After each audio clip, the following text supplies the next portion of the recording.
Et voilà, donc après cette vidéo d'introduction, eh ben écoutez, je vous propose une vidéo lithothérapie autour des troubles du sommeil. Alors, les troubles de sommeil peuvent être d'origine assez diverse. Ça peut être le stress, ça peut être les maux de tête, etc. Mais ici, je vais vous présenter trois pierres qui sont les trois pierres principales qu'on utilise par rapport aux troubles du sommeil. Et puis deux autres pierres aussi qui peuvent aider, et deux pierres qui vont parler plutôt en fait des cauchemars. Alors, avant de présenter les pierres, je vais vous expliquer un petit peu comment on fait pour, euh, pour, euh, pour utiliser ces pierres quand on a des troubles du sommeil. Donc, première solution, c'est la solution qui convient à un maximum de personnes. On prend la pierre et on la met sous son oreiller la nuit. Donc, comme je l'ai dit dans la vidéo d'intro, le matin, on la passe sous l'eau, on la met sur son amas si on a un amas la journée et on la réutilise la nuit. Personnellement, c'est une technique que je n'ai pas pu essayer, que je n'ai pas pu, utiliser. Je l'ai essayé, mais les vibrations étant trop fortes, j'ai pas du tout pu dormir en fait dans un premier temps. Donc ça a été trop fort. Donc soit, si c'est votre cas, donc le cas général, ça fonctionne. Si les vibrations sont trop fortes, vous pouvez mettre cette pierre sous votre lit, du coup elle sera un peu plus loin, ou sur votre table de nuit qui est pas loin de vous, mais c'est pas directement sous la tête. L'autre possibilité, c'est de la porter en fin de journée quand vous rentrez du travail par exemple, vous la mettez dans votre poche avant de vous endormir, donc déjà ça va permettre de vous aider. Alors, il faut savoir que, comme je l'ai dit en intro, dans la vidéo d'intro, les pierres ne sont pas magiques, c'est-à-dire que ce n'est pas parce que vous avez un trouble de sommeil que vous mettez la pierre une nuit sous votre oreiller que ça y est, le trouble est résolu. En général, ça se passe sur plusieurs semaines et en fait, l'amélioration est progressive. Donc, au début, on se dit, bah tiens, non, bah, j'ai pas bien vu l'effet. Et puis un jour, quelques semaines après, on se dit, ah, mais au fait, oui, c'est vrai, je dors mieux en fait. Voilà, c'est un petit peu comme ça que ça fonctionne, comme toutes les médecines naturelles. Alors, on y va. Les trois pierres principales qu'on conseille pour les troubles du sommeil sont tout d'abord le quartz rose. Donc, vous voyez, en fait, j'ai deux morceaux de quartz rose. Donc, pour les personnes qui n'ont jamais utilisé de pierre, les pierres, on peut les trouver soit sous une forme polie, soit sous une forme brute. Voilà, donc vous verrez, j'ai plusieurs pierres en forme brute ou en forme polie. Alors, c'est sûr que les formes polies, elles sont plus jolies. Moi, parfois, je préfère prendre une forme polie parce qu'elles sont quand même plus jolies. Mais la forme brute a moins été travaillée, donc elle a des vibrations aussi qui sont plus puissantes. Donc, pensez bien à nettoyer quand vous venez d'acheter la pierre. Pensez bien à la nettoyer parce qu'elle est passée par, évidemment, plusieurs mains avant de venir. Ah, j'ai oublié de dire une chose dans la vidéo d'intro. Pour stocker vos pierres, ne les mettez pas toutes dans un bol, les unes à côté des autres. Il faut qu'elles soient, un peu comme ici, espacées les unes des autres, pour éviter que les vibrations s'entrechoquent, entre guillemets. Alors donc, première pierre, ce que je vous présente, c'est donc le quartz rose. C'est la pierre qui vibre au niveau de l'amour. Vraiment, cette pierre est d'une douceur, mais on le voit d'ailleurs quand on la regarde, et d'une douceur exceptionnelle. Donc c'est un quartz, un cristal de roche comme celui-ci, mais donc qui est rosé, qui est de couleur rose. C'est une pierre qui vibre en amour, c'est une pierre qui va être très efficace, enfin qu'on peut proposer aux enfants parce qu'elle est très très douce. Il y a des pierres qu'on évitera de proposer aux enfants, mais celle-ci on peut aussi l'utiliser si vous avez des enfants qui ont des difficultés pour dormir.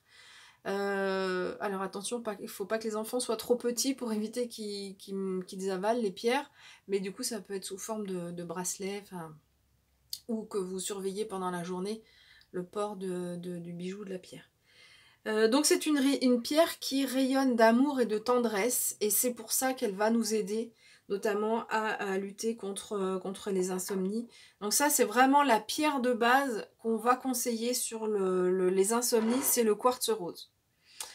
Deuxième pierre qu'on peut conseiller, c'est la sélénite. Alors la sélénite, elle est vraiment très particulière. Vous voyez comme elle a ses reflets un petit peu irisés là. Et on voit, en fait, c'est une pierre qui est faite de fibres. On voit un petit peu les traits comme ça. Alors, il faut savoir que c'est une pierre qui est très fragile. C'est-à-dire que à la moindre... elle peut se rayer avec juste un ongle qui est un petit peu enfoncé. Va faire un trait de façon importante. Et donc, c'est une pierre qui s'abîme très facilement.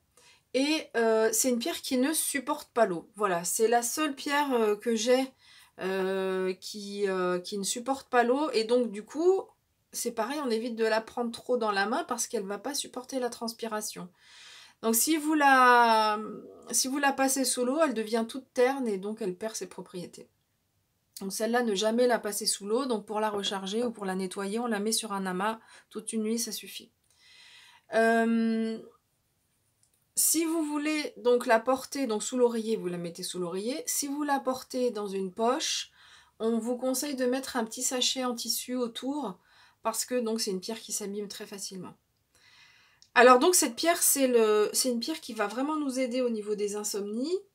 Et de façon générale, en fait, c'est une pierre aussi qui travaille sur les chakras. C'est une pierre de réalignement des chakras. Mais voilà, la deuxième pierre qu'on conseille pour les insomnies. Et ensuite, donc, on a la sodalite. Donc, je l'ai ici sous forme roulée, donc polie. On dit roulée aussi, ou sous forme brute. Hein, on voit que sous forme roulée, elles sont plus brillantes. Alors, attention, il n'y a pas de produit dessus. Hein. Elles sont brillantes parce qu'elles sont polies, simplement. Voilà, celle-ci n'est pas polie, donc elle est moins brillante. Donc la sodalite, c'est cette belle pierre bleue avec du blanc à l'intérieur. C'est souvent comme ça. Et puis on peut la trouver sous forme de bijoux. Voilà, un cœur qu'on peut porter. Donc dans l'intro, je parlais de bijoux. Et cette pierre, on peut tout à fait la porter la journée. Si on a besoin de travailler autour des troubles du sommeil. Ou on la met la nuit sous son oreiller, et bien évidemment. Donc la sodalite, de façon générale, donc elle va vous aider pour les troubles de sommeil. Et en fait, c'est une pierre qui agit sur, notamment par rapport à la nervosité. Donc si on a un trouble du sommeil parce qu'on est très nerveux, c'est une pierre qui est tout à fait recommandée. Voilà, moi c'est cette pierre-là qui m'a le plus aidée quand j'ai eu des troubles de sommeil dans le passé. Alors, on a aussi deux autres pierres qui sont conseillées. C'est moins souvent qu'elles sont conseillées, mais elles aident aussi au niveau du sommeil. Donc on a la lépidolite. Alors hop, je fais la netteté à chaque fois. C'est pour ça qu'il y en a une qui disparaît. Voilà, la lépidolite. Donc là, elle est sous forme brute, elle est très jolie. Elle a plein de... Sous forme brute, elle est presque plus jolie que polie parce qu'elle a plein de... comme des petites paillettes. Voilà, et sous forme galet. Voilà comment on la trouve. Je mets là parce que du coup, comme ça, je fais la netteté. Voilà. Donc la lépidolite, c'est cette magnifique pierre violette qui aide par rapport aux troubles du sommeil, notamment aux insomnies, parce qu'en fait elle va nous éviter de ressasser les soucis. Par exemple, on n'est pas spécialement... Donc là c'est les personnes hyper tendues, mais là on n'est pas forcément hyper tendu, mais on a tendance à ressasser le soir nos soucis. Elle travaille aussi sur les personnes qui sont anxieuses. Et donc, ce sera une belle alliée pour les troubles du sommeil, cette lépidolite. Et puis, la dernière pierre que je vais vous présenter par rapport à l'insomnie, aux troubles du sommeil, c'est la charoïte. Donc là, j'ai pris 3 éléments. Donc là, c'est 2 éléments qui sont sous forme brute. Alors, cette pierre, elle est magnifique. On la trouve surtout en Russie. Regardez celle-ci, on dirait un paysage qui a été peint. C'est incroyable. Ici, on dirait la terre, ou des montagnes, la mer. Enfin, c'est une pierre qui est exceptionnelle. Et je dois dire que la qualité aussi là de celle-ci est vraiment magnifique. Donc la charoïte, et donc on la trouve aussi donc sous forme polie. C'est à peu près, il n'y a pas beaucoup de différence avec la forme brute. On a aussi cette variété, j'essaye de mettre le plus près possible si ça fait la netteté. Ouais. Donc sous forme, là c'est un petit cœur, donc on voit vraiment aussi beaucoup de colorations différentes, ce qui donne un aspect extérieur qui ressemble quand même à la forme brute. Donc la charoïte, elle nous parle d'insomnie aussi. Entre parenthèses, parce qu'en fait, toutes les pierres que je vous ai présentées ont d'autres propriétés. Bah, vous me direz d'ailleurs dans vos commentaires si vous voulez que je liste toutes les propriétés, enfin les propriétés principales quand je travaille autour d'un thème, ou est-ce que je reste concentrée sur un thème, vous me direz en fonction, parce que je peux faire les deux. Donc la charoïte qui travaille aussi sur le système immunitaire. Elle renforce, elle stimule le système immunitaire. Peut-être qu'en ce moment, avec ce qui se passe, et avec ce virus dont on ne connaît pas trop, on ne sait pas grand chose finalement, c'est une pierre qui pourra vous aider aussi.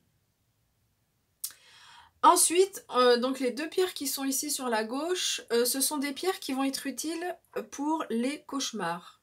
Pour les personnes qui font des cauchemars. Donc si par exemple vous avez un cauchemar, vous avez tendance à vous êtes dans une période où vous faites beaucoup de cauchemars, et que du coup ça vous réveille la nuit et que vous n'arrivez pas à dormir, vous pouvez tout à fait utiliser une pierre par rapport au cauchemar et une pierre par rapport à l'insomnie. Vous pouvez tout à fait mixer les pierres. Moi, parfois, j'ai 2-3 pierres dans la poche, en fonction de mes besoins.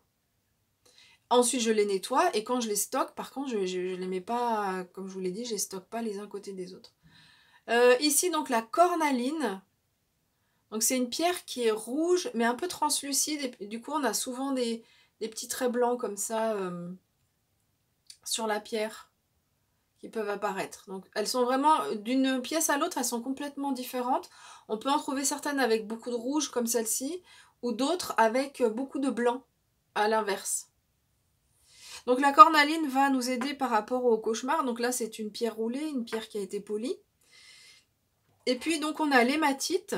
Alors l'hématite, on la reconnaît vraiment facilement. D'abord c'est une pierre qui est froide. Par rapport aux autres ici, les pierres que je touche, elles ont pris la température un peu de la pièce, un peu de l'environnement. Ici c'est une pierre qui est froide. D'ailleurs, j'ai un bracelet en hématite et l'hiver, je le porte pas parce que c'est assez désagréable. Ça reste froid en fait, la pierre se réchauffe pas spécialement, même quand elle est sur la peau. Voilà. Donc l'hématite, c'est une pierre qui se reconnaît bien parce que donc elle est noire, mais elle est un petit peu argentée en fait. Voilà, donc on reconnaît tout de suite l'aspect irisé, donc vous ne la confondrez pas du tout avec une autre pierre noire. Donc ici c'est une pierre roulée, et puis donc on peut la trouver donc, sous forme de bracelet, comme ceci. Hop. Que dire de plus sur l'hématite? Donc elle aide à lutter contre les cauchemars et aussi, enfin donc aux insomnies dues à des cauchemars, donc c'est les cauchemars. Et puis c'est une pierre qui va apporter de la sérénité et du calme, cette pierre. Donc si vous faites des cauchemars, ça peut être une bonne association avec le quartz rose. En plus, regardez, je trouve que l'association est belle en plus. Voilà. Ça joue aussi l'harmonie qu'on peut trouver entre les pierres. Écoutez, voilà, j'en ai fini à propos de cette vidéo autour des troubles du sommeil. N'hésitez pas à laisser un commentaire. Et comme je l'ai dit dans la vidéo d'intro, si vous l'avez... Alors, je vous conseille à la regarder parce qu'elle va vous donner des conseils sur l'entretien et le choix de la pierre. Et donc, si vous avez envie que je traite certains sujets, n'hésitez pas. Si c'est dans mes cordes, je ferai une vidéo avec les pierres nécessaires. À bientôt!